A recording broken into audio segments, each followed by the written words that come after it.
For me, the most empowering moment of my life was the first time I set foot in a new country on my own. I had never left my home country, the US, before, and let alone I had never traveled alone.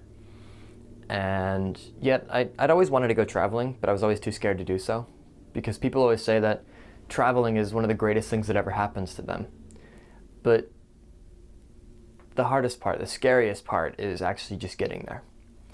And so I realized this, and I thought, since the hardest part is just getting there, once I get there, I'll be fine. So I just need to make it through that one day of traveling, right? And so I did. I didn't think about my trip. I bought a ticket, I packed, but I didn't make plans, nothing. By not thinking about it, I didn't get afraid. I didn't back out, you know? And so the day came. I hopped on my flights, and I flew across the Atlantic Ocean to Barcelona, Spain. I landed there, and I made it to my Airbnb. Barely. I couldn't understand the taxi driver, so that was an interesting experience. And so then I get to my Airbnb. I didn't know anybody there. There was a couple other people living there. And all of a sudden I realized I'm in a new country. There's a new culture here, a new history, a new language. A new language. I didn't speak the local language. I spoke a little bit of Spanish, but in Barcelona they didn't speak Spanish. They spoke Catalan, which isn't Spanish. And all of a sudden everything just hit me at once. I realized, oh my God, I have no clue what I'm doing. As I just said, I hadn't made any plans. All I did was buy a ticket, and I knew my return flight was 1 month away. So I was stuck there. But I was so scared that I went in my room, I locked the door, I curled up in my bed, and I sat there. I laid on my bed, curled up in a ball for 24 hours. I was scared to use the toilet. I was worried I'd walk down the hall, and then I'd bump into someone, and I'd have a conversation with them, but I wouldn't be able to, and it would turn out really weird, and then I would freak out and run back to my room. So I was scared to use the bathroom, and I really had to use it. And I was also hungry. I had just landed there. I had no food.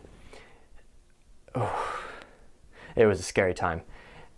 And then finally, after 24 hours of sitting there, my stomach was rumbling, my bladder was screaming. I knew I had to get out. So I waited. I got up and I stood against my door. And I listened.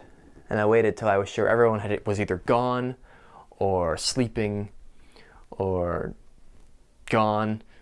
And finally, the house was quiet, and I waited 10 minutes, not a single sound.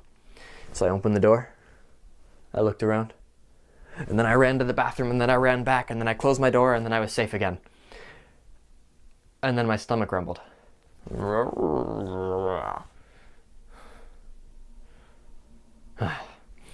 So I go to the store.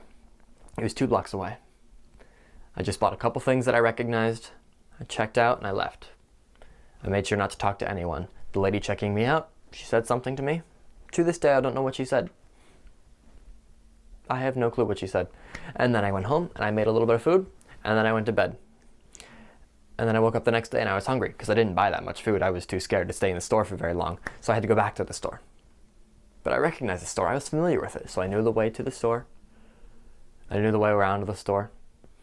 And I started to relax a little bit. And this relaxation began to spread in every other area. I realized that the people I was living with spoke English, so I could have conversations with them in my native tongue. So I was a lot less worried. I knew if I needed something, I'd be able to speak to them clearly and plainly. And then the next day, I started going around the city. I didn't know where I was going. I just let my feet carry me. And I just took left turns, right turns, kept walking. Just kind of followed the sights, saw what I could see.